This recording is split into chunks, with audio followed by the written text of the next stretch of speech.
Сәлем құрметті достар, сіздермен Әсемнұр. Бүгінгі сабағымыздың тақырыбы үстеу.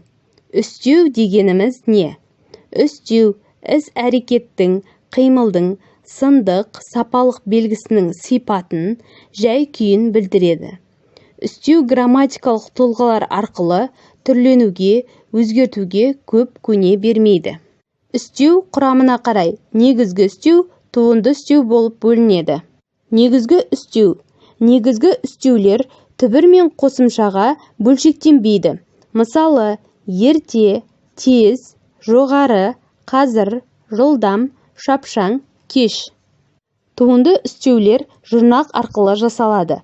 Ша-ше, құсша, бұлбұлша, тағы да басқа.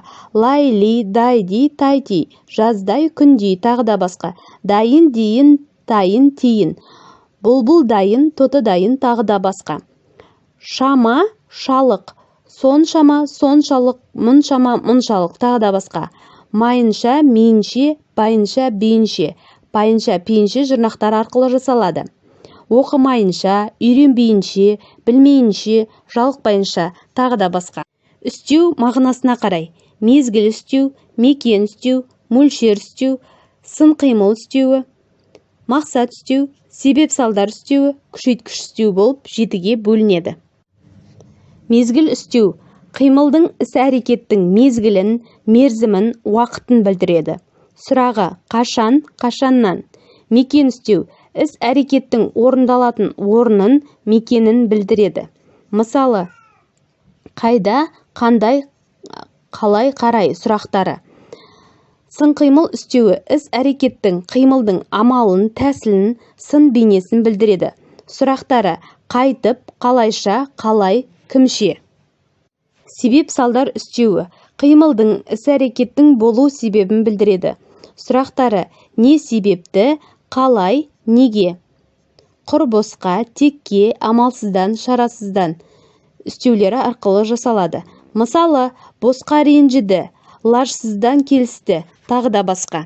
Күшейткіш үстеуі қимылдың іс-әрекеттің сынын, сапасын, белгісін не солғындатып, не күшейтіп көрсетеді. Сұрағы қалай. Тым, өте, ең, тіпті, әбден, мүлдем деген үстеулер арқылы жасалуы мүмкін.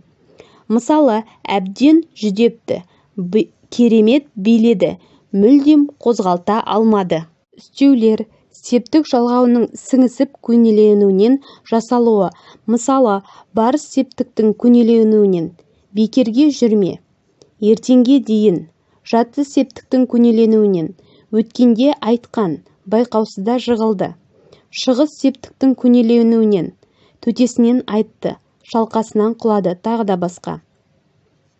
Көмектес септіктің көнеленуінен. Кезекпен сөйлеу, ретімен айтты. Назар қойып тыңдағандарыңызға рахмет. Каналға тіркеліп, лайк басып, комментарий қалдырыңыз. Сіздермен болған Әсемнұр. Сәлем құрметті